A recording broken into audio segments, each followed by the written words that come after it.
Welcome to Couch Quarterbacks.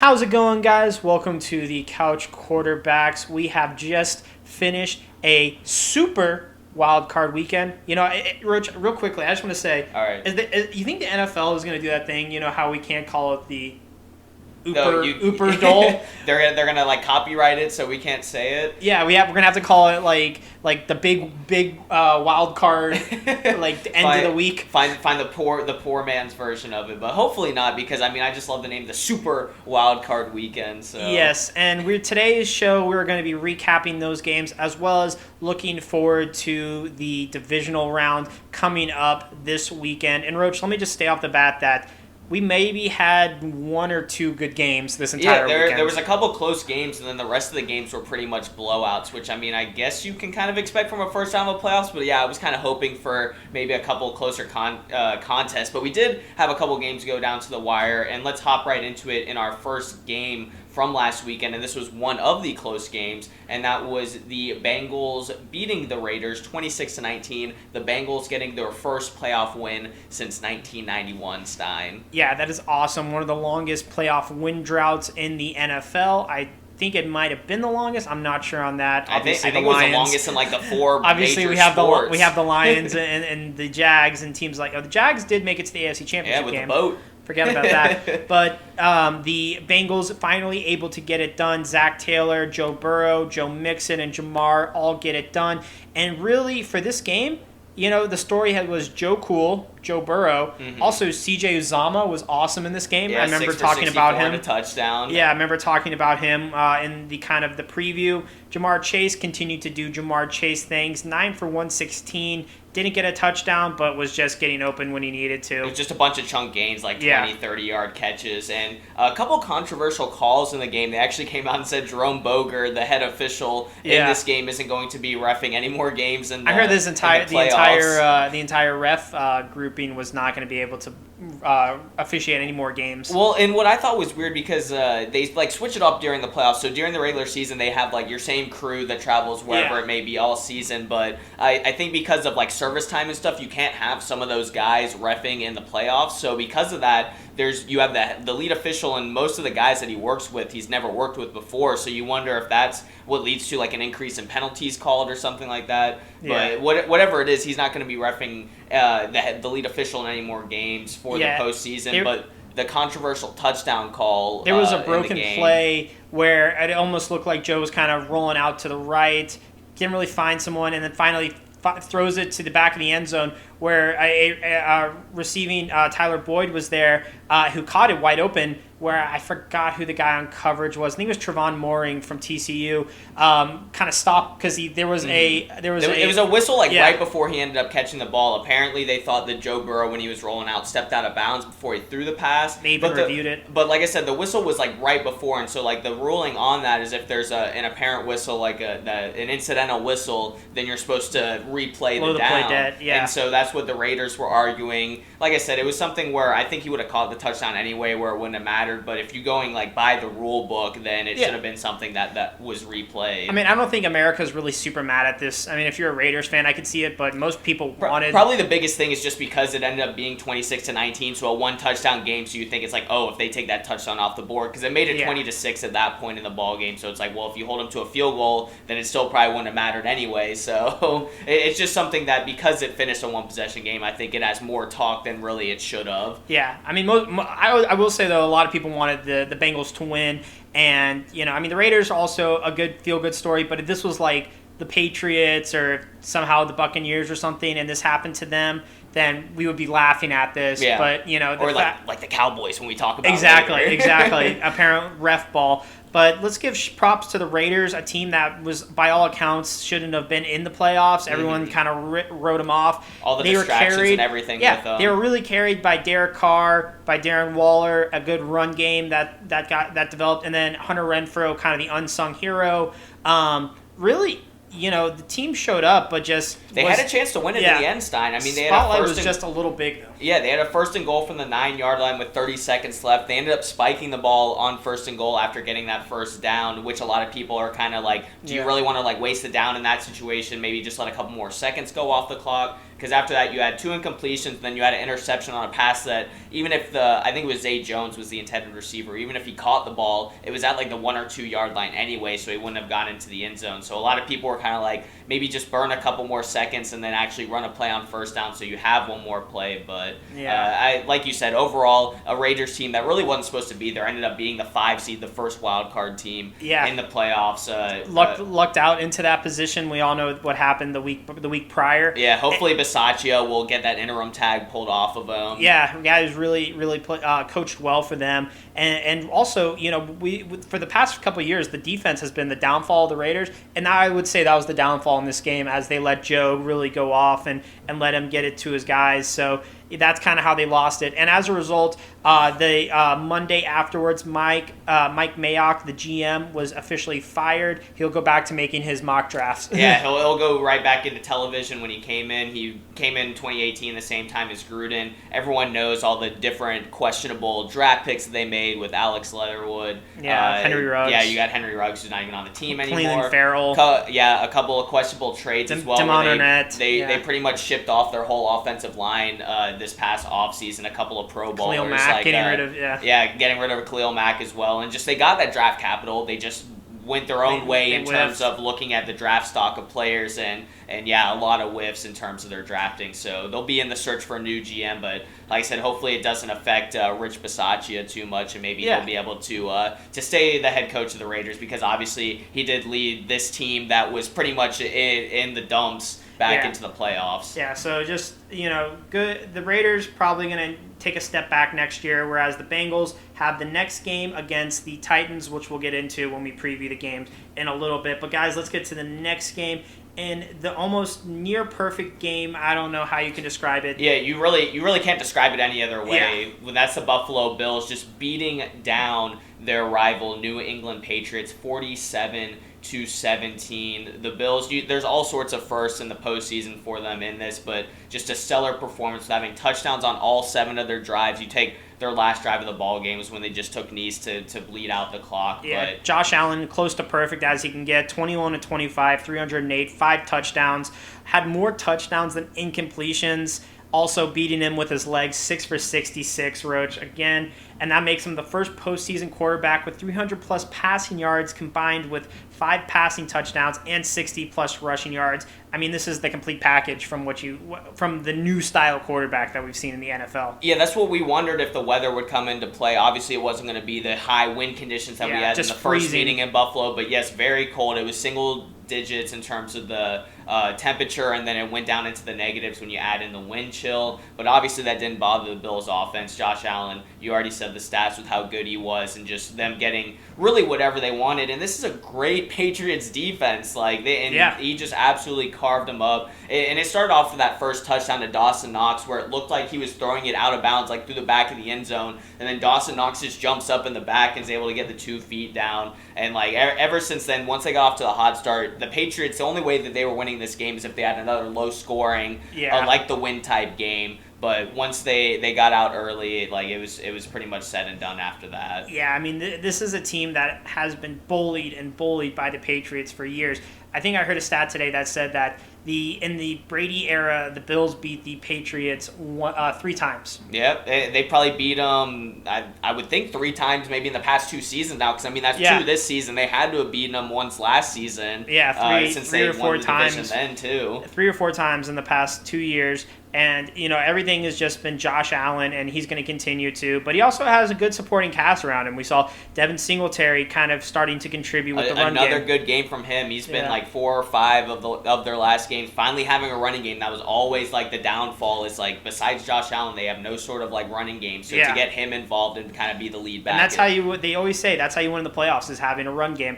Dawson Knox also looking good, 2 touchdowns. And then combined with Emmanuel Sanders, Gabe Davis, Gabe and Davis. then even an offensive lineman. And then, I don't know his first name. I think Tommy Doyle caught a touchdown pass. I'm pretty sure he's a rookie, but yeah, we saw a couple offensive linemen with touchdowns this past week. That was just the kind of like week that we had in terms of just a couple of blowouts and offenses being able to do whatever they wanted. And for the Patriots, this is the single largest playoff defeat in the Belichick era, and that's going back to 2000. So kind of a rude awakening for Patriots fans. As a Falcons fan, I've seen blowouts against like the Packers, where the Falcons were on the other side of this one, so I can understand how that feels.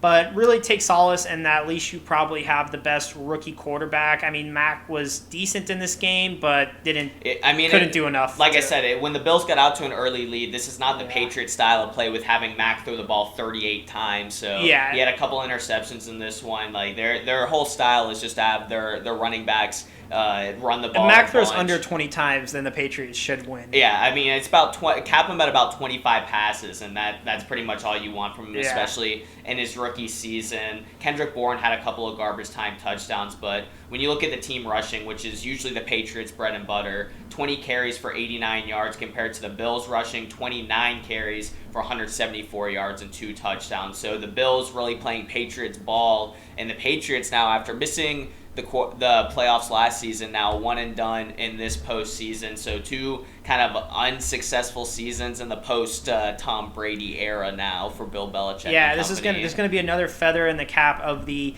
Brady truthers. And, that's a great segue into the next game, which was a very similar beatdown of the Eagles by the Buccaneers. It was 31-15 final score, which 31-15 doesn't tell the whole story, as the Eagles scored both of those touchdowns in relative garbage time. So I would mostly say that this game was really 31-0. Yeah, it was 31-0 going into the fourth quarter, and it was just very similar to the game that we just talked about, where the Bucs got out to a very early lead. The only way the Eagles were probably going to win this ball game is if they were going to win a low-scoring ball game, and so once the Bucs got out early, the Eagles had to go into more of a passing attack, which, as you know, the Eagles, they were the number 1 rushing attack this season, so having Jalen Hurts having to pass the ball 43 times, it's just going right back to Mac Jones, where it's like, if he's throwing more than about 25 times, your team's probably not going to end up winning the ball game. Yeah, he had both of his picks were pretty bad picks, I would say. Yeah, they had 3 total turnovers. Jalen Reagor had a really bad muffed punt, just to kind of sum up his very bad sophomore season. We'll talk about Reagor in a second, but I want to kind of get the Bucs out of the way, just because we probably will be talking about them for a little bit of the future. Yeah, much to your chagrin, right? Brady played pretty well. I mean, just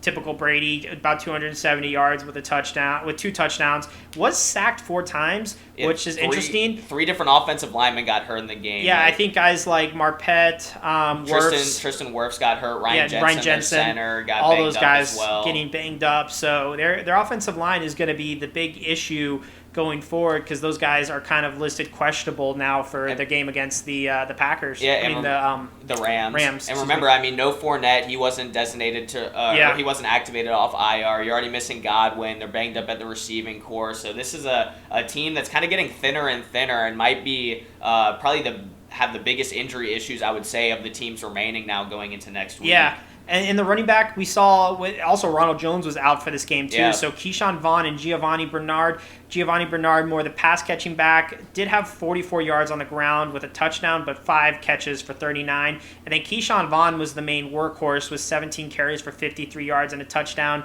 I mean, I feel like you put Leonard Fournette in there, and that's going to be improved numbers. Yeah, I mean, that's what, when we get into the preview, he was at practice today, but because they play on Sunday, this was more of kind of like a walkthrough, so they had to, designate a practice report. So time will tell as we go in through this week to see if he'll end up being out there. But if they can get this kind of production from Vaughn and Bernard combined, I think they'll be at least in the conversation when you got Tom Brady at quarterback and Mike Evans with 9 for 117 and a touchdown as your leading receiver. Yeah, he's becoming a really good postseason receiver, Roach, before our eyes. And, a lot of people are saying that, maybe this could be the start of his Hall of Fame talks, which I really see him continuing to do this. I mean, he's had 7, 8 seasons now of the 1,000 yards or whatever, just keeping it up since in his whole entire career. But just to kind of sum up the Bucs, we talked about how they got out to an early lead and then never looked back.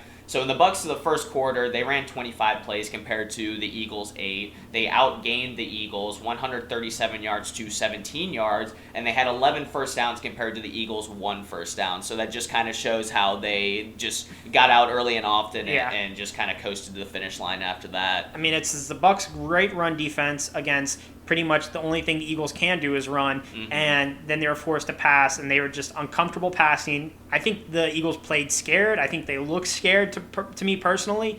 Just a lot of just 3 and outs and just giving the ball away back to the Buccaneers. And when you give Brady extra chances, Roach, he's going to take advantage of them. They're going to get those field goals or they're going to get those touchdowns, and that's ultimately what we saw. Credit to the Eagles, though. They did try to fight at the end. You got to give, Boston Scott had a great touchdown run. Yeah, his one touch, he got a 34-yard touchdown run, so, I mean, good for him on that part. Like I said, Jalen Hurts, 23 of 43, so it was pretty inaccurate. You have Devontae Smith, their number 1 receiver, 11 targets, just converting that to 4 catches for 60 yards, and most of that was in the second half, so it was really you could shut say down. He was pretty much a non-factor. Kenneth Gainwell was 5 rushes for 49 and a touchdown, so he also scored towards the end.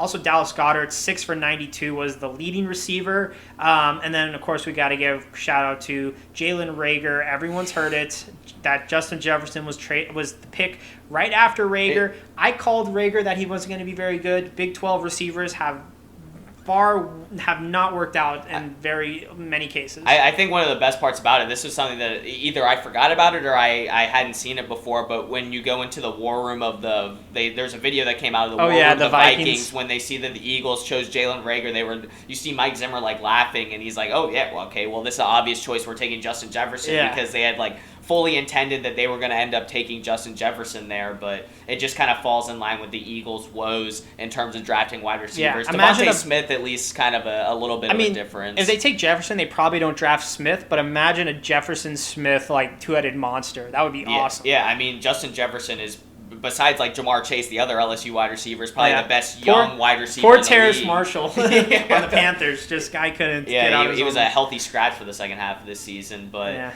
one last note about the Eagles, since they are going into the offseason now, they were kind of like the Raiders, where they really weren't expected to make it in. They had a couple wins toward the end of the season to get them back into the playoff conversation. An easy division, mind you. Yeah, but their general manager, Howie Roseman, did say that Jalen Hurts has earned the starting QB job in 2022. Remember, that was a big question going into this season of whether or not he's kind of their future quarterback, and I guess that at least in their GM's eyes, he's played well enough to at least get the starting job to start out next season. Yeah, I want him to be the starter next year, and I want him to have more success, build on what he did last year, and I think that's a great formula. Can the Eagles finally draft a good wide receiver, and maybe at least go to good free agency in terms of wide receivers? I think Smith is going to work out, but I think they're going to have to spend a little bit. They do have a lot of draft capital, mind you, so they could also spend for three first-round picks. Could also spend for a quarterback, but that's one NFC East team. The second NFC East team was knocked out right after. Yeah, this was definitely the most eventful game of the whole Super Wild Card weekend. Yes, this was the 49ers against the Cowboys. This was the Nickelodeon game. Roach, you and I were both watching this one start to finish. I did switch halfway over to the CBS broadcast. I had to go back to the adult world for at least a little bit. Yeah, the amount of young Sheldon stuff just got on my nerves. Yeah, no, there was at one point where I was like, I might just mute this Nick game and just kind of watch the background when they put up all the slime and everything like that. I will say the beginning is is electric. I love the slime monster. Whoa, I love their reaction. It was such fake, and I like the little slime hats. Just dumping the slime all over the field. Yeah, the slime hats. Man, what it would kill to find one of those on eBay for about $75. And you gotta love the hive mind that we have for voting for the MVP. Whenever the Barstool guys say something, we'll go vote for whoever. Yeah, I mean they have to know after back-to-back seasons now, where it's the losing quarterback has been the Nickelodeon most valuable player. They have to realize that the fan vote is pretty much a joke at this point. Yeah. So. But let's get into this game, Roach. This was the Niners were the only underdog to win this weekend, and they really kind of led early and often in this game. Started off with 23. It was their mistakes that really let the Cowboys back into this game because it was a 23-7 lead. Jimmy G ended up throwing an interception. the Cowboys got 14 points in the fourth quarter to kind of make this a ball game once again. Yeah. And tell me if you heard this before. Jimmy G did enough to win the game, but yeah, didn't do enough to lose the game. It's pretty much just been his thing all season, his MO that we've talked about every single week. But the final drive and like obviously the final play is what everyone's talking about from this game, because the Cowboys got the ball back down 23-17, so a touchdown, and you get the lead. Obviously, you get the extra point. Well, let's even wind it back even further. The Niners have the ball with 4th and 1. Yeah, okay, yeah. With 4th and 1, yeah. And then the All-Pro, what's his name?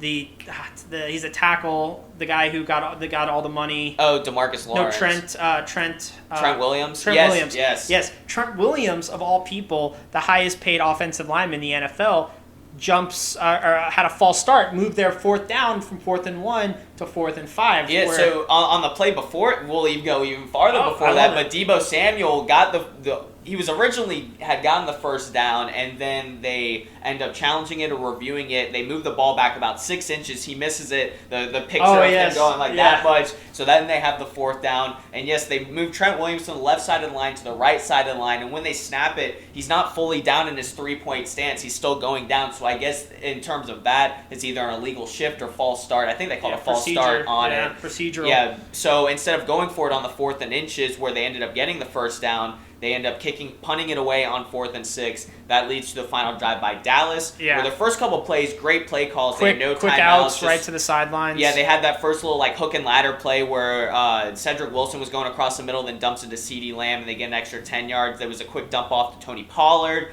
But then with 14 seconds left, you got Dak Prescott, QB draw up the middle. So he gained 17 yards. Yes, that's a positive. Yeah. But when you have no timeouts and you're sliding in the middle of the field, you got to get all these guys, the big offensive linemen. The ref's got to catch up, back up to the line. And that's what happens. The ref that has to spot the football ends up running into Dak and running into the offensive lineman to spot the ball. And by the time everyone's said and they snap the ball off, there's no time on the clock, and that's your ball game. Yeah, and that was the MO of this. Dallas fans are complaining that the ref messed them up, whereas and apparently the ref on the sideline that was talking to McCarthy was saying when they were reviewing it that they were going to add a second or two back on the clock, and then all of a sudden the lead official comes out there and he's like, that's the ball game, and everyone starts clearing off the field. Yeah, and just a wild ending. We saw the refs leaving the field in a video that looked like the Dallas fans were throwing stuff at their own players, but they're actually throwing stuff at the refs. Yeah, Dak had something to say about it, then had to come back and apologize because they thought they were throwing it at him. That's already been memed to death today. They're saying the Castellanos thing.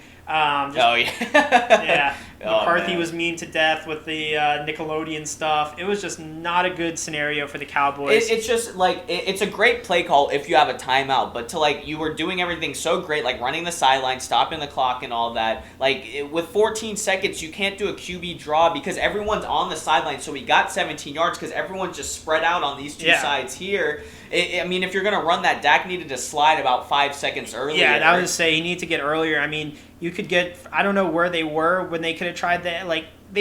McCarthy's reasoning was he wanted to run verticals instead of a Hail Mary, which, verticals are an easier play to run, whereas a Hail Mary, it's just anything could happen. So I understand the reasoning, but he definitely could have easily slid maybe 3 or 4 yards shorter, had that extra 1, maybe even a half second. Because I think on the play before, they were right around midfield even before that play, so when Dak got 17 yards, I'm pretty sure they were put inside the 40 or 35-yard line. Yeah, we've seen guys like Aaron Rodgers easily complete, at least give him a chance. And I think that's what hurts Dallas fans the most, is they never got to see what would happen. Because obviously if there's a Hail Mary, it gets knocked incomplete or interception by San Francisco, that's ball game. We know the story. But if there's it's the worst part about it is you didn't even get the chance to see what happened with it there. Exactly. But overall, a great win. We'll give props to the team that actually won the game, San Fran, with just going into Dallas and hostile environment. We saw the fans beforehand just pile into that. A lot of red, though. I will give credit to San Fran. I was going to say, I don't know about it on the actual broadcast, but it seemed like there was a lot of Niners fans there. I don't know if it was because the San Fran got out to such a big and early lead, the Dallas fans didn't have anything to cheer about, but it seemed like there was a lot of San Francisco fans there in the stadium. And of course, every camera shot was showing the sad Cowboys fans. We saw a lot of those. Those have been memed to death. But I also Dallas really shot themselves in the foot, Roach. We didn't talk about that. 14 penalties for 89 yards, most penalties in a Cowboys game. Yeah, I mean, they were playoff game. They were the most penalized team in the regular season, so this is no surprise. If you go back to that final drive for the 49ers, the Cowboys had a stop before, but I think it was DeMarcus Lawrence. It was one of their defensive linemen had a defensive holding when they were just trying to like run out the clock and make them use their timeouts. Yeah. And so that led to a 5-yard penalty, which moved them up to have a chance to run out the entire clock. So just a lot of penalties that really shot Dallas in the foot. Some things I want to point out were the guys who didn't show up really for either team, and that's George Kittle. 1 catch for 18 yards. Did do a lot of blocking, though, so, of course, give him credit. He did show up in that regard. And then CeeDee Lamb gets the Michael Thomas playoff receiver award. One catch for 21 yards, and then also had 1 rush for 5 yards. So just 2 total touches in the ball game. But, going back to George Kittle, I was looking at it, Stein. He's had less than 5 receptions and less than 30 yards in each of his last 4 games. Remember that, like, 2 or 3 game stretch towards the back half of the season where he was putting up, like, 12 receptions for 150 yards and like a touchdown or 2. Like he had like these statistical numbers for half a season in just a matter of a 2 or 3 game stretch. And really since then he's just absolutely disappeared. And this is a guy where, especially going into Green Bay, into Lambeau, you're going to need him to show up in this ballgame. You need all hands on deck, especially since Jimmy G's even more banged up than he was going into this ballgame. Yeah, I think Kittle's one of the like most polarizing guys in terms of that. When he doesn't have the numbers receiving wise, everyone's like, oh, he's not that good. But it's like, you got to look at him. He's also a really good blocker, too. Yeah, I mean, it shows when you talk about Elijah Mitchell, 27 carries, 96 yards and a touchdown. Deebo Samuel, who's now more running back, seems like, than wide receiver. Yeah. He's had 10 carries for 72 yards and a touchdown rushing. He had a 26-yard touchdown in the third quarter, I believe, and just 3 catches for 38 yards, so ended up having more rushes than receptions. Brandon Ayuk was the leading receiver, 5 catches for 66 yards. But, yeah, you do have to at least give Kittle props in that regard where it's like you had such a great rushing attack there, so he's at least helping out on that front with the offensive line. Yeah, but overall from this game, just the typical Cowboys just haven't been good in the postseason. And also there's some rumblings about Dan Quinn as well as Kellen Moore. Yeah, I mean, Dan Quinn is pretty much, it seems like the hottest head coaching candidate now. I think he's gotten interviews from like 5 out of the 7 teams. And I know the Dallas defense has been good, but they haven't been otherworldly good. Yeah. I mean, they cut down in some numbers that we talked about last week, especially like points per game allowed. Everyone wants to say that guys like, Trevon Diggs are ridiculous. Michael Parsons played really well, and I think he's going to be a great player going forward. But you got to look at Diggs' numbers, and I know people hark on that too, but he's given up almost over 1,000 yards to receivers, and when it's all said and done, you really didn't hold a very anemic-ish offense for the Niners in crunch time, Yeah, definitely. And just one last thing on the Cowboys. It's been 27 years now since their last NFC Championship appearance. They've got 3 playoff wins in the last 25 years. That's going to be a good trivia question. I saw there was an infographic where it was like the quarterbacks that have more playoff wins in the past 25 seasons. It's like Trent Dilfer, Colin Kaepernick. I'm trying to think of some of the other guys that were on there. Probably Bortles, since he led them to an AFC Championship. He's more wins than Dak does, I know, at least. So there was just a bunch of quarterbacks that have been journeymen, and you wouldn't expect. Jake Delhomme has 5 quarterback wins in the past 25 seasons. Here's a trivia question. Do you know any of the teams that the Cowboys beat? I know 2. I can name 2 off my head. I don't know the third. I want to. It's the Lions and the Seahawks. I want to say, but I don't know the third. I mean, you could probably look that up later. We'll look it up later after the show. But yeah, so haven't made a conference championship appearance in the past 27 years, and just 3 playoff wins in the past 25 seasons. So Dallas, after missing the playoffs last season without Dak, they are now 1 and done in this playoffs. All right, the next game, this one, the prime time on Sunday night. The Steelers traveled to cold Arrowhead, and it was like how I thought it was going to be. It was cold, Roach. You could see people's breath. I mean, it was a ball game, at least for a quarter, a little over a quarter. That's true. The first team to strike was the Steelers on a T.J. Watt strip sack. Scoop and score. Scoop and score. He wasn't the guy that got the sack. But it was on a Wildcat. They had Darrell Williams and Mecole Hardman. I don't remember which one ended up getting the snap, but Darrell Williams fumbled the handoff, and then he fumbled it again after he picked it up, and T.J. Watt picks up the fumble and brings it in for a touchdown. So yes, The Steelers were the first team to score in this ball game, but people probably won a few bets on that one. And I think that really angered this Chiefs offense because after that they had like 5 touchdowns in a matter of like 12 minutes. It was some sort of NFL postseason record, but they basically did what the Bills did to the Patriots, Roach. They ran out of touchdown fireworks. They posted a kind of a snarky graphic on their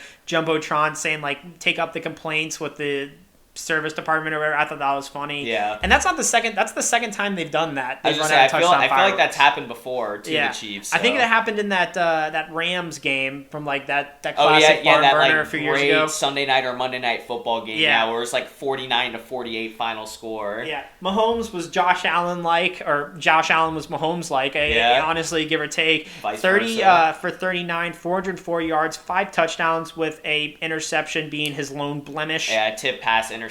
That was early first too. quarter. We thought the Steelers might make this a ball game. We both thought like maybe Big Ben will get his ride into the sunset. I mean, they had 7 possessions in the first.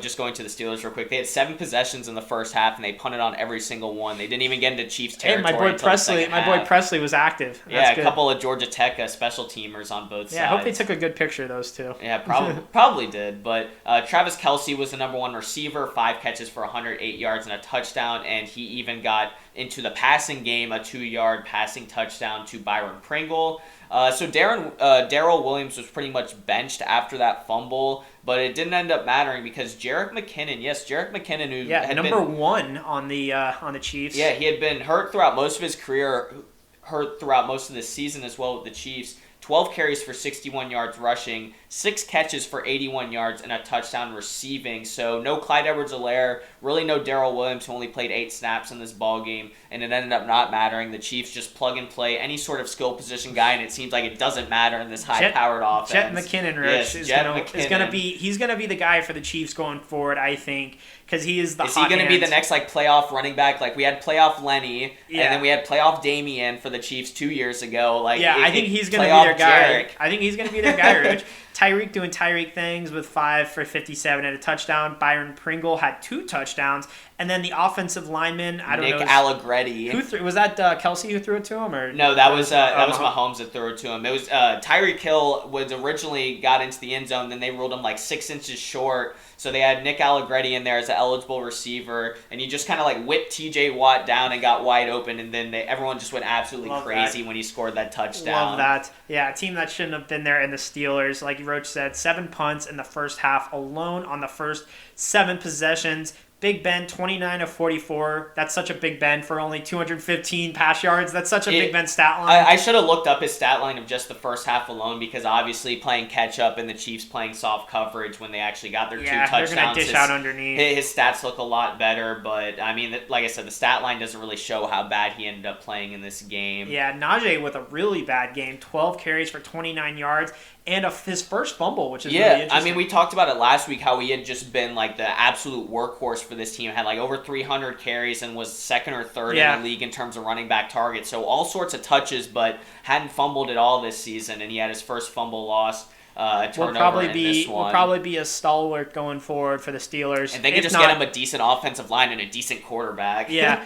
James Washington, Deontay Johnson both had touchdowns, but too little too late in the Chiefs routing. Yeah, so now the Steelers going into this offseason, there's going to be the big questions. Everyone's saying that they're preparing for a life without Big Ben. I saw something where Mason Rudolph and Dwayne Haskins could be in the conversation for starting quarterback next year. They'll obviously be in the conversations with the Kirk Cousins, the Russell Wilsons of the world, the Aaron Rodgers if he pries away from Green Bay. T.J. Watt just signed a big deal with them, right? Yeah, so they right have him locked up. So I was thinking about that because I knew he's probably close to expiring. So, I mean, as long as they have T.J. Watt on their defense, that defense will still play really well and keep him in games. Like, they won't have, like, a Texans-sized meltdown because, Deshaun meant a lot to the Texans. Without him, they were awful. And you can see that with Pittsburgh, maybe... I don't know what's going to happen. That's going to be... There's one or two pieces they could probably add on the defense, but the big question is definitely going to be on the offense. Outside of like Najee, Juju's a free agent. Remember, he only signed a 1-year deal. They're probably not going to bring him back. Yeah, so there's going to be a lot of questions on offense. Matt Canada is definitely under fire. Their offensive coordinator. It's looking like he's going to be back for this season, but you can never tell by some of these like early reports. Everyone said Joe Judge was going to be back for 2022. So the Steelers, be happy you ended up making your way into the playoffs. You had like a less than 10% chance going into the final week of the season. Yeah, and then you gave people another argument why there shouldn't be a 7th seed in the playoffs, and more ammunition for us. All right, the last game, Roach, the Monday night game, you came over to watch. We both were excited. We thought this one was going to be an actual going down to the last possession. It was over by the end of the first possession. You look at the two divisional contests between the Bills and Patriots, which we thought was going to come down to the final possession. You have 47-17. Yeah. And then in this one with the LA Rams just stomping the Arizona Cardinals, 34-11 was the final score, and the Rams got out to a 28-0 lead in this one. Yeah, whose house, Roach? Rams' house. As literally every single possession, the Rams' defense was making Kyler just so uncomfortable. Like, in every single thing. We saw Leonard Floyd. We saw Aaron Donald. Just those guys just get after him. Yeah, I mean, he was under pressure just about every single play. It seemed like he was having to roll out in scrambles, kind of like Pat Mahomes back in the Super Bowl last year against the Buccaneers. He had that really bad pick six where he was going to get the safety and just kind of threw it up. Yeah, that was hilarious. We both watched that, and we're like, what is he doing? Everyone's making jokes because it's the shortest postseason pick six by anyone in the postseason. And like, the Kyler Murray short jokes, how after every interception there was that one page where it's just making Kyler Murray smaller and smaller. Murray shorter and shorter. Yeah, so it's like, of course, the shortest quarterback is the guy that throws the shortest pick six in postseason history.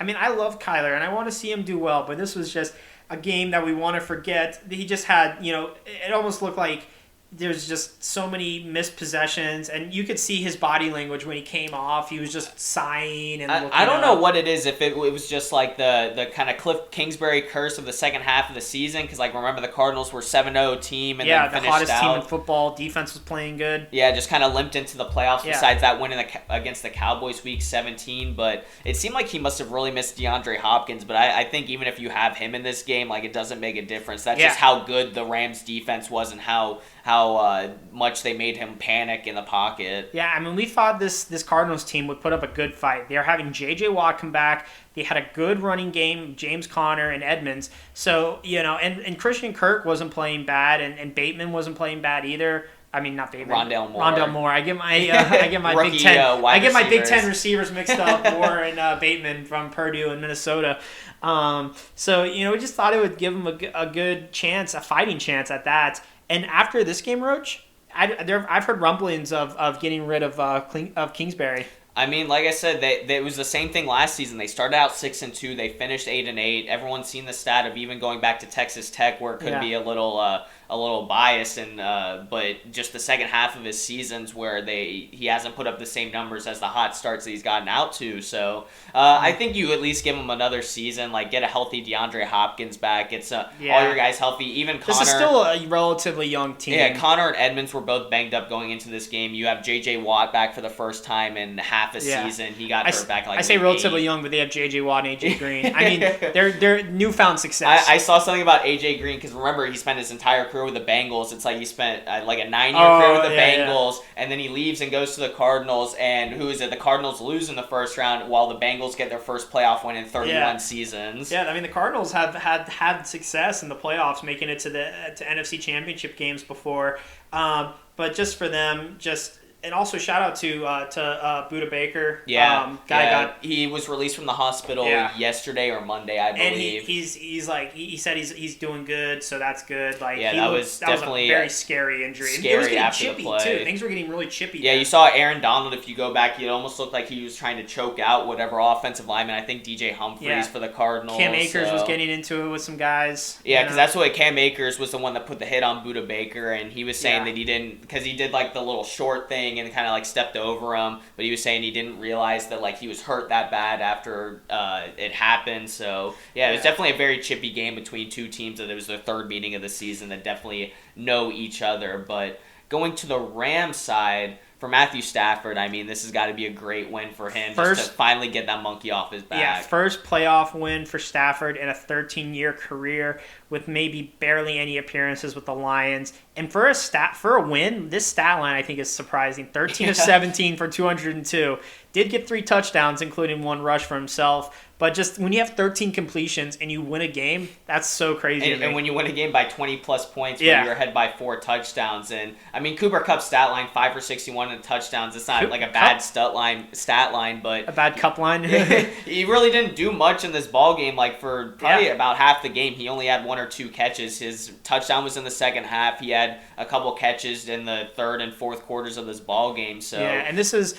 Odell had a touchdown catch, too. Yeah, he was the main wide receiver in the first half. And he had a touchdown pass as well. Yeah, this was his first... Maybe that's what took Stafford. It was his first playoff touchdown. Yeah, the 40-yard pass hurt Stafford's stat line, but it was definitely the running game once they got out to an early lead. Sony Michel and Cam Akers combined for 30 carries and 113 yards just to keep leading that clock and everything. And it's kind of formed a nice 1A, 1B.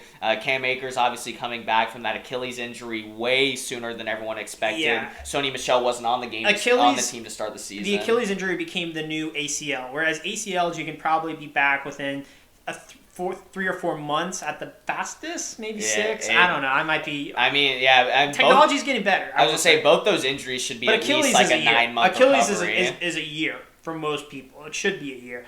But Akers back. I'm sure he has some crazy like California, Los Angeles healing stuff that they've used, and just didn't miss a beat. Ran really well. Ran tough for them. And I've got to think that this Rams team is probably the most impressive, them and the Bills. I mean, they were... Chiefs. So you could get all 3 of them. They were the team that sold out for this season with trading for Sony Michel to start out this season. They got Von Miller. They get Odell Beckham Jr. So this is the one team in the offseason they get Matthew Stafford as well. So they pretty much sold their souls away to get and go put all their chips into the middle of their table this season. They had a great game this week, but now you got to beat the GOAT next week and Tom Brady. There's a lot of good teams left, Roach, and you also shout out to McVay using 2 challenges in this game and winning them both. Yeah, a guy that didn't use a single challenge until week 18, he ended up winning that challenge. So 3 challenges in the past 2 weeks for him and winning all 3 of them. How about that? After the first 17 weeks, not even using 1. Yeah. So, all right, so that was Super Wildcard Weekend. Let's get on to the divisional game previews. We have 4 games total starting on Saturday at 4:30 on CBS. I'm sure we got Nance and Romo on the call. Yeah. We have Bengals taking on the Titans, the number 1 seeded Titans. Yeah, both the 1 seeds are playing on Saturday. So the Titans able to rest up, especially resting up King Henry, Derrick Henry, who has been out since the middle of the season. I was having this dilemma earlier. Yeah, let's hear it. Is Derrick Henry number 22? Yeah. Okay, I was watching something, and I think it might have been like Madden or something. Somebody's running with a running back 28 for the That's Titans. I think Jeremy McNichols is 28. Okay, because I was like, what number? They got 3 I haven't running backs seen Derrick Henry in so long that I forgot his number. Yeah, because Foreman is 7, Hilliard is like 39. It's something with a 9 and his very ugly number, and then McNichols I think is 28. So that would make sense. So Tractor Cito, number Deuces, is potentially going to be ready to go. Yeah, they said he's cleared for contact in practice today through contact, so that's definitely a good sign going into this week because they're definitely going to need all hands on deck facing off against this high-powered offense of the Bengals. Yeah, Roach, I like both teams in this. I hate that I have to pick one, and I will before we talk about it at the end, but let's kind of talk about how this game matches up. So the Titans defense has been kind of their calling card towards the end of the season. We've seen guys like Jeffrey Simmons, Harold Landry play really well. They become the 6th in the league in points per game after last year's 24th in the league. And then second in rush yards per game allowed after they were 24th in that regard as well. So this was a defense, kind of like when we talk about the Chiefs defense when they went on that big win streak, how they stepped up. The Titans defense, they had all the injuries on offense. A.J. Brown, Julio Jones can't play more than 2 games at a time. Derrick Henry, obviously. They've had all sorts of injuries, and the defense ended up winning them a couple ball games this year, which was very surprising. Yeah. And then for the Bengals, coming off their playing a game already, had a few people that got a little bit banged up, losing Larry Ogunjobi. I mean, they finished with 2 healthy defensive tackles at the end of last game. Ogunjobi goes on IR. Trey Hendrickson's in the concussion protocol, so they're hoping he can clear in time for Saturday. Mike Daniels, their defensive tackle, is looking unlikely to play on Saturday, so they're very thin on the offense or on the defensive front, and that's got to be like the worst recipe, the worst formula to have Derrick Henry coming back to a weak defensive front of the Bengals. Like, just imagine if he gets his full allotment of workload and everything, how big his stat line could end up being. Yeah, and they got to have guys like Jesse Bates and guys like that really step up and kind of stack that box. And you gotta force the Titans to pass the ball. I mean, I know the Bengals don't have the best secondary and everything, but you gotta force them to pass the ball. Ryan Tannehill has not been good this season. Outside of A.J. Brown, they really don't have any other sort of receiving weapons out there. And you got the Bengals linebacking core is not very good. So. Yeah, so there's a lot of problems on the Bengals defensive front, but then you could flip it and say, I mean, the Bengals offense with Jamar Chase, T. Higgins, Tyler Boyd, Uzama, like we talked about, the Titans defense has been good this season, but that's a pretty potent offense that you got to stop if you're their defense. Yeah, and we saw the games the Titans lose. Their defense did not show up. Going back to that, did they beat the Chiefs? Or yes, they did beat the Chiefs. To the Jags. They beat the Chiefs. They beat the Bills. Remember, the Bills went for that to the Jets 2-point conversion. Yeah. So, and then going back to week 1, this was a Titans team that lost to Arizona like 38-20. It was a very ugly game. They got destroyed. Taylor Lewan got destroyed. So, it's going to be really interesting because, like you said, Roach, if Titans win, if Henry is running at full strength, Bengals win if Burrow and company continue to do what they continue to have swagger, I would say. Yeah. This game is pretty much a coin flip for me. I'm gonna go ahead and I'm gonna lean the Titans. I hate to do that to my Bengals. I'm slightly leaning the Titans' way as well. I think that Derrick Henry will come back and end up being just the same Derrick Henry that we've seen. This is a team with a little bit of playoff experience, whereas the Bengals, this is uncharted waters. They have no idea what's going to happen. I think the Titans, if they can get to an early lead in this one, they're just going to ride Derrick Henry, continue to kind of like ride out the clock and everything. So, I mean, the Bengals have the potent passing attack that can get you back in it. I also think this is the classic, like, on paper kind of game where if you could flip these teams, like, in terms of, if you told me the Bengals were number 1 seed and the Titans were number 4 seed, I would say whoever has that top seed is going to win this game. Yeah, I mean, everyone thought, they were like, how are the Titans the 1 seed? Like, with everything that they've dealt with just their entire offense, like, their defense has been very up and down. They've had a couple embarrassing losses this season. They're going to have home field, though, and, Cincinnati actually has a good home field advantage, I think, but the fact they don't have that home field advantage is going to be another factor. So we're both taking the Tennessee Titans at 4:30 on Saturday. That should hopefully be a good game, like we said. Now that we're getting down to like the final 8 teams, might put a little skin in the game. We'll see. I know you're a DFS guy. I know you're a DFS guy, but I might do some bets on these. Yeah, you usually wait till the Super Bowl. Yeah, I might start a little early. Get yourself warmed up. Yeah. Next game is the 8:15 primetime game on Fox. This is Joe and Troy. Do you think Troy's upset that he's got to call this game? That was the funny end of the Eagles Buccaneers game. Troy was saying he would rather he wasn't calling his Cowboys. His Cowboys, gosh. And imagine how many times they would have panned to Jerry Jones in the booth in there. I'm sure if we were watching the actual broadcast, we probably would have seen a bunch of that.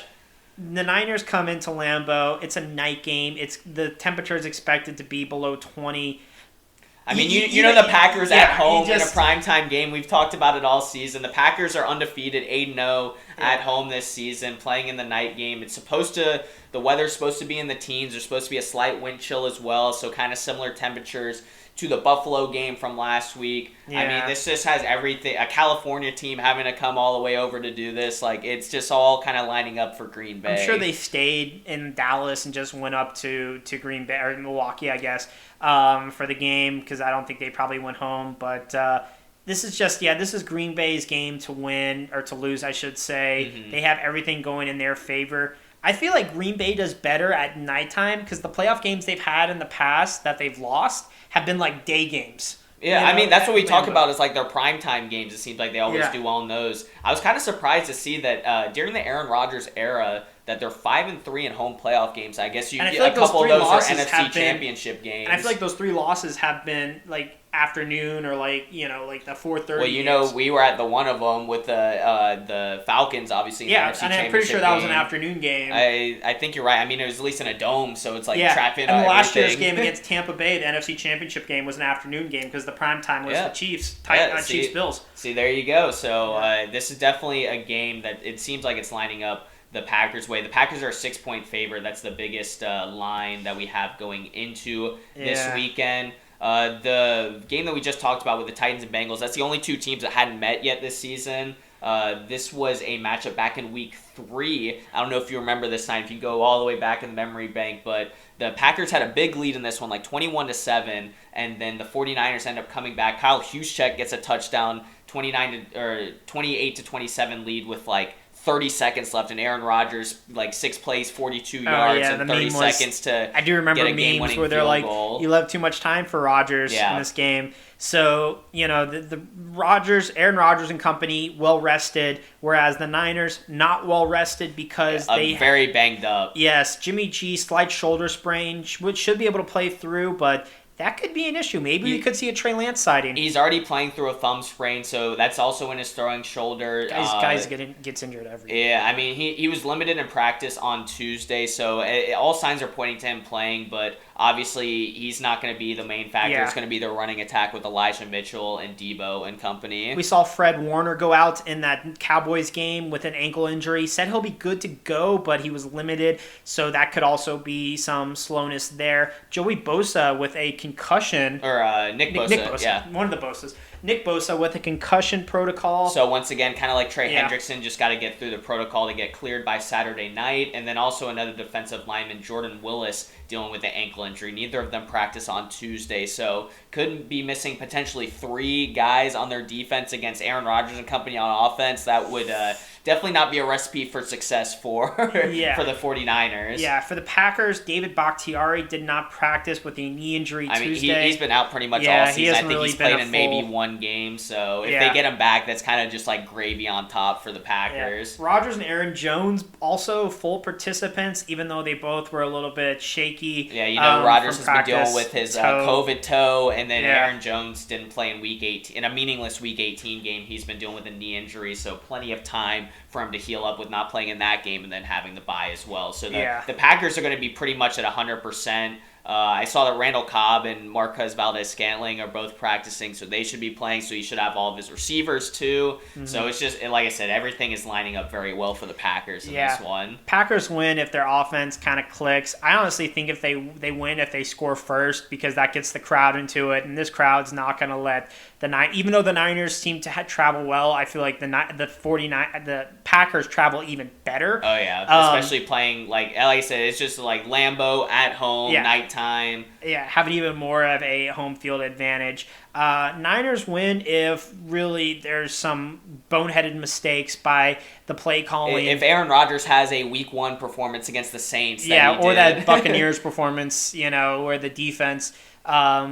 The offense can't finish. Yeah, the 49ers need to win a low-scoring ball game. They need to control the tempo and the time of possession with Debo, Elijah, just their rushing attack to keep that clock moving. Maybe introduce a guy like Kittle more, in this game. So the Niners are just going to have to be more creative to win than the Packers. But ultimately, I'm taking the Packers, Roach. I just think that they got too much on their side. Yeah, I'm going the same way with these Stein. I just keep saying it just seems like everything's lining up for another NFC Championship appearance for Aaron Rodgers and company. The Brady-Rodgers game that we've known.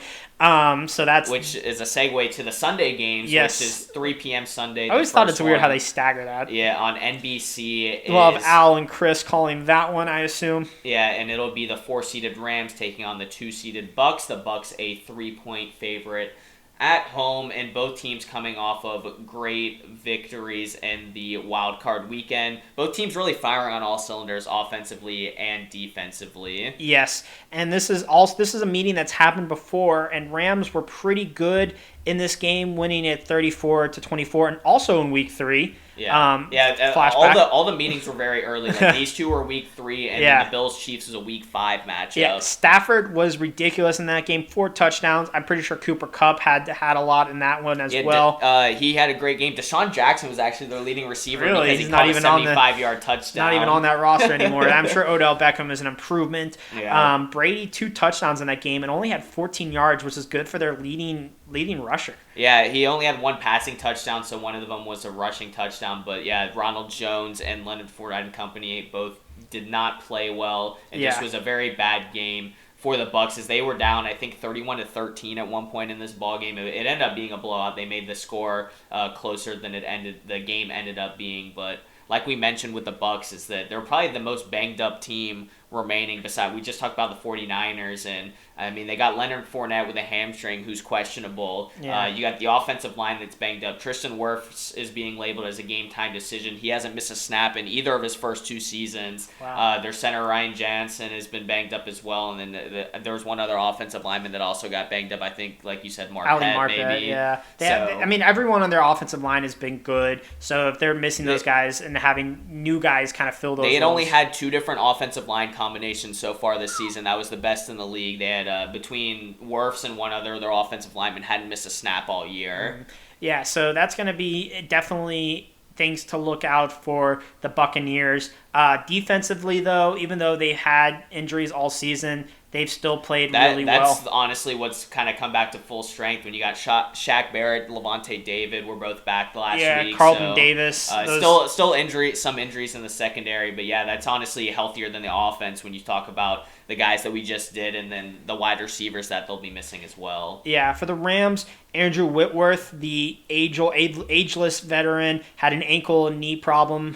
Yeah. That's not good when you have an ankle and a knee problem. Yeah, when you're 40-plus years old. Yeah. He's listed as day-to-day, so I wouldn't be too worried right now. Taylor Rapp, their safety, ended up missing last game with a concussion. You would assume that he'd clear concussion protocols and be able to play in this one.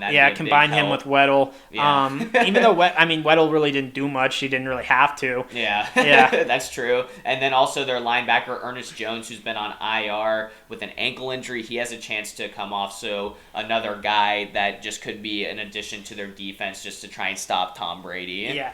All right, Rich. The Bucs win if they pretty much get back to full strength on offense and have that offensive line, and also their defense, swallows up everything. Yeah, if they can force a bad Stafford game, like one of his pick 6 type performances of games, you can't have the 4 touchdown, 0 turnover performance that he had in Week 3. You're definitely going to have to shut him down, and then the new running backs that they got leading the way with Sony Michel and Cam Akers. Rams win if they can play, if their defense played like they did last week and in the previous game, play like the superstar roster that they have. Aaron Donald and Von Miller can get there. Leonard Floyd can all get after Brady, make him uncomfortable with that offensive line, with its porous offensive line, how it's been playing. I think I saw a stat that Brady had the shortest time to pass the football. So when you have a guy like Donald, back there who's going to make that time even shorter, there's going to be mistakes that Brady can make, and there's going to be young guys in that Rams secondary who's going to be ready to pick some passes off. Yeah, so Stein, I know it's obviously early in the week. We're filming this on Wednesday. This game's not till Sunday. Today was the first day that they had to release an official injury report. I think if Wirfs and maybe one other offensive lineman end up missing this game, and say Fournette doesn't come back in this one, if they're missing a certain number of key guys on offense, I think I picked the Rams to upset Tampa in Tampa. I mean, after last week's performance, I think the Rams. I'm joining you with picking the Rams, Roach, and I didn't that's not me just following you. That was my idea beforehand. I do and I also want to pick against Brady. I mean, I like Cam Akers, what he was doing in the receiving game as well. The secondary is the weakness of the Bucs, so if you get him involved just in the passing game as well, you've got the best wide receiver in the league. You got Kupp, you got Odell, you got Van Jefferson. Who could blow the top off the defense. You got Tyler Higbee, who's consistent over the middle. Robert Woods got hurt, right? Yeah, he's got ACL injury. Just making sure Bobby Trees was not going to be out there. I was like, are we missing somebody? Yeah, no, he didn't have the Cam Akers type recovery, which it would have been even shorter for him to be playing in this ball game. And you have a very defense that I think I think the Rams defense, I think everyone talks about the front guys, but I also think you really got to look at their linebacking core and their secondary. You got your boy J. Ram in the secondary, and then Eric Weddle, the timeless Eric Weddle. So if the Bucs come back to full strength, if they get like their whole offensive line, if Leonard Fournette comes back in this one, I think I would take the Buccaneers. But because we're early in the week, there's so many question marks with those offensive guys. I think I give a slight edge as of right now to the Rams in this one. Either way, it should be a close and great ball game. Yeah, and this game is going to be in Tampa Bay, so that might give a little bit of points to the Bucs. But a betting man might put some money on the Rams. Hint, hint.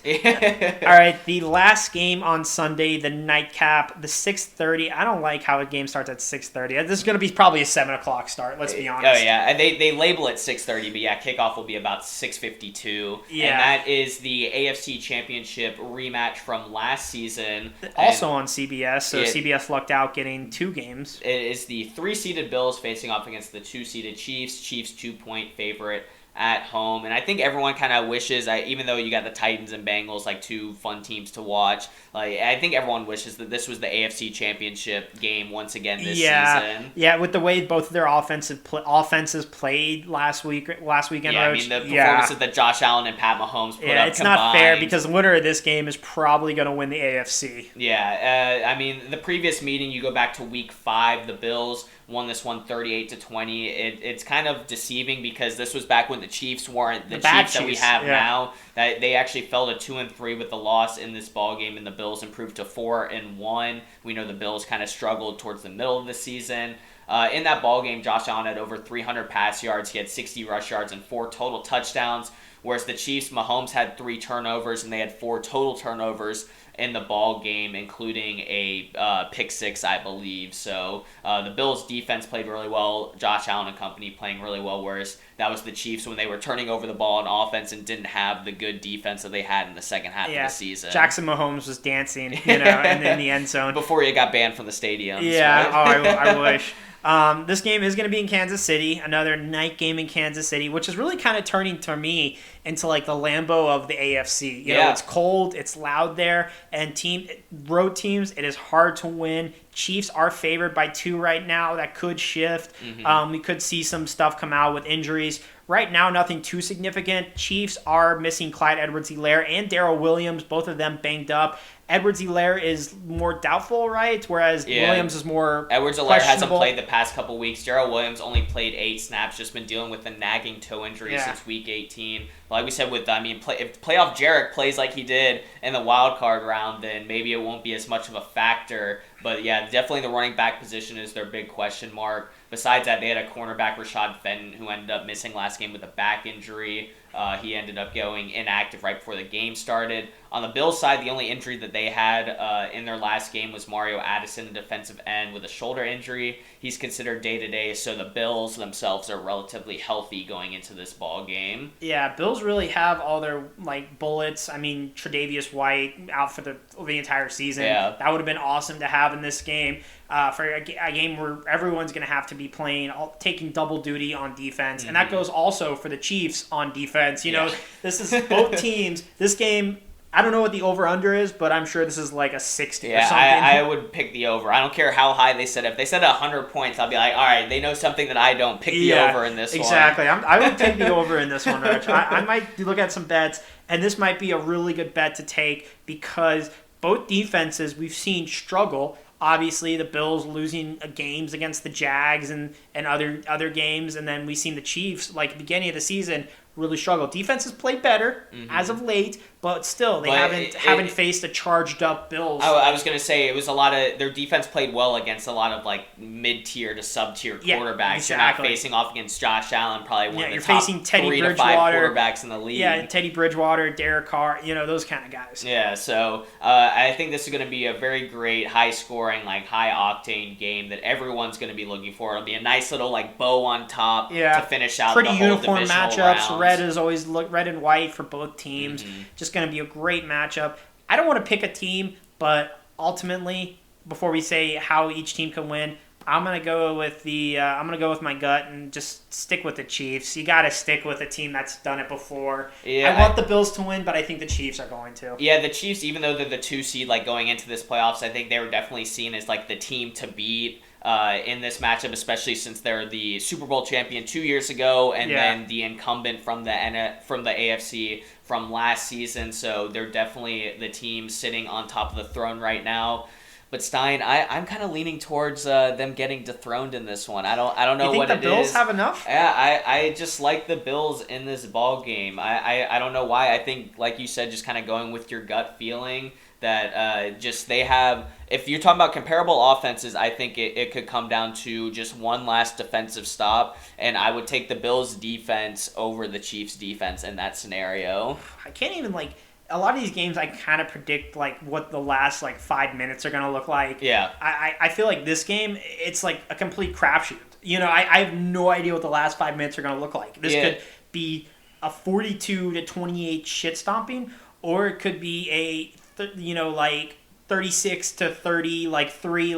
We got to get going. One of the teams has got to run. I mean, this is two teams that are they just take a bunch of gambles and shots and stuff like that. But I just feel like Pat Mahomes could end up having just another interception or two in this ball game. You could have another costly fumble for trying to run some sort of cute wildcat play like they did in the last game. No, that's true. So that's true. So a lot of recency bias for you, and you're probably also thinking about those early Bills teams. Yeah, and I'm just thinking about their first matchup with the Chiefs having 4 turnovers, Josh Allen having the great game. It seems like teams have kind of started to figure out the Chiefs' offense where you kind of limit Tyreek Hill and keep him around the line of scrimmage. Don't let anything deep over the top. So yeah, I think how the Chiefs win this is this is going to sound crazy because Josh Allen can destroy you with his arm, but the way to win this is they stop the run for the Bills. Yeah, they turn the Bills one-dimensional. We talked about Devin Singletary has been great. Josh Allen over his whole career really has been a great runner and a great scrambler. But yeah, if they're able to stop that rush attack, that's always been the Bills' downfall and why they can't get over the hump of